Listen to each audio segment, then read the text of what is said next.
I did a video 3 months back, as of this writing, about Quest for Glory VI and where the next installment might be set, based on clues from the previous games. I have for many years had a story idea of how the series might be updated for a modern audience while holding true to the spirit of the games. In the comment section of that video, Chris Brady had some insightful observations about the series, so I asked him if he would be interested in my sequel idea. I love this series, and so, with his interest affirmed, I will share it with the internet. Here is my story idea for Quest for Glory VII, So You Want to Find a Hero. The game opens up with a teenage Simbani girl out on the savannah in Tarna. For the purpose of this synopsis, I'll name her Zuri, which is Swahili for beautiful. She has conjured orbs of light and has them spinning over her head. Suddenly, a noise from behind her has her on the alert. She spins around with a stick brandished out before her. From behind a tree, her friend Simba greets her as he laughs. He tells her that it is time to return to the village. The teens return to the Simbani palisade. Tonight, the paladin Liontar Rakish will once again tell the story of the demon lord's defeat. For 15 years, Rakish has told the story of how the Prince of Shapir came to Tarna, made peace between the Savannah tribes, repelled the demon master, and closed the world gate. Rakish would end by saying that the hero of Spielberg helped many lands and peoples, only to go missing after defeating a dragon in Silmaria. Tonight was different. Rakish wanted to talk to Zuri and her mother, Yahari, in private. The Liontor was unusually pensive as he entered the family hut. 1 year earlier, Zuri's supposed father, Yesufu, had been killed while on a hunting trip. After Yesufu died, Rakish asked his wife Krisha to train Zuri in the magical arts. His suspicions were proven true when Krisha cast a spell and discovered that the Prince of Shapir is Zuri's father. Rakish had heard rumors that evil is again sweeping into the world. In Mordavia, the dead prowl at night. Goblins and brigands have been active again in Spielberg. Terrors are coming from the sea in Silmaria, and the Jackalmen attack caravans in Shapir and Razair. Finally, there is this. Rakish unfolds a letter that he says was sent to him by Anagramma. It reads, "Rakish, my friend, I trust this letter finds you well. I am taking an unexpected journey to Spielberg." Elsa has received word from her father that brigand activity is once again on the rise in the woods. Her royal duties as Queen of Silmaria prevent her from going herself, and thus I have agreed to see to the matter personally. I have no doubt that these ruffians will be brought to heel with minimal effort. However, this situation is a fitting opportunity for a new adventurer to learn the trade. You are a keen judge of character, my friend, and I am certain that you will find someone of skill and integrity. Farewell. Signed, the Prince of Shapir, the 35th day of October, year of the dragon. After Rakish reads the letter, an astonished look crosses Yahari's face. The year of the dragon was 15 years ago. Rakish explains that he just received the letter from Anagramma. Apparently, the hero had asked her to send the letter after he left, but she misplaced it, only finding it again recently. Rakish continues to say that since the prince went missing, no one has been able to discover anything about his whereabouts. Aziza and Krisha have both used their magics to try and find him, with no success. Even the powerful Erasmus is at a loss. Rakish asks Zuri if she is willing to travel to Spielberg and begin the search for her father. Zuri agrees. Simba asks if he may also journey with Zuri to Spielberg. Rakish approves and tells the pair to visit Krisha when they are ready. 3 days later, Krisha opens a portal to Spielberg.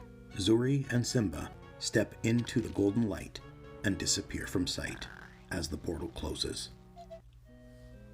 From this point on, the player will revisit the 5 lands from the original pentalogy. My intention is not to do a blow-by-blow remake, but rather to update the setting with changes to the locations and towns, have returning and new characters, with some retreading of original quests, while adding many new side objectives. Along the way, Zuri would convince the rulers of the lands that they must be ready to battle the great evil that is coming. After so many years in mothballs, the series would be well served with a reintroduction to fans old and new. Having the hero's daughter retrace her father's travels is a logical way to have a new game feature the old settings. If it were me, I would release Quest for Glory VII before releasing Quest for Glory VI. My rationale being to create interest in the hero for new fans. His legend would be hinted at by characters in Game 7. I would end Game 7 with the World Gate in Tarna bursting open, guards from Spielberg, swordsmen from Shapir, spearmen from Tarna, knights from Mordavia, and soldiers from Silmaria march on the gate. Zuri, Simba, and others enter the demon realm and fight Iblis, the demon master, Avuzal, and the demon legions.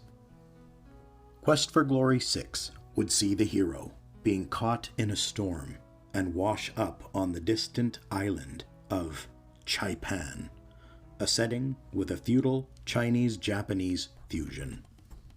I would have the hero wake up with amnesia, thus resetting his stats to low values and blanking out his magic spells.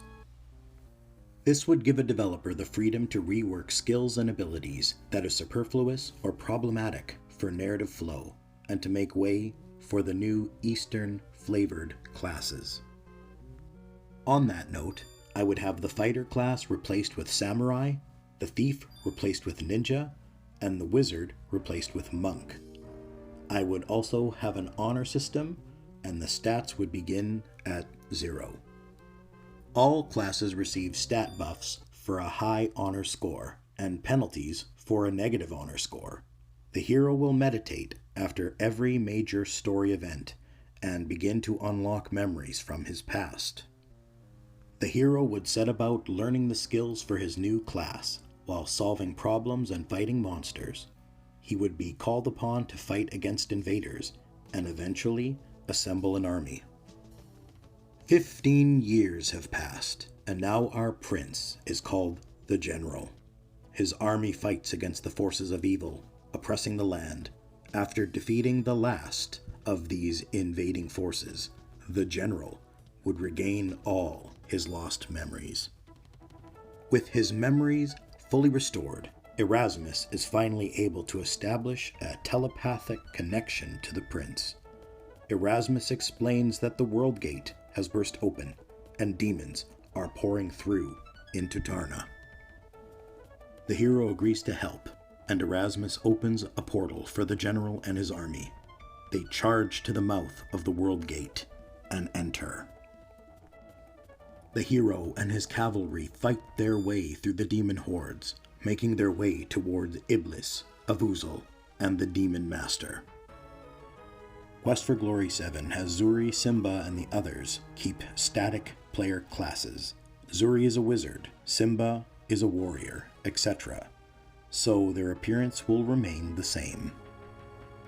When the hero draws close to the middle of the battlefield, he will see the young heroes in a desperate battle against his old demon enemies.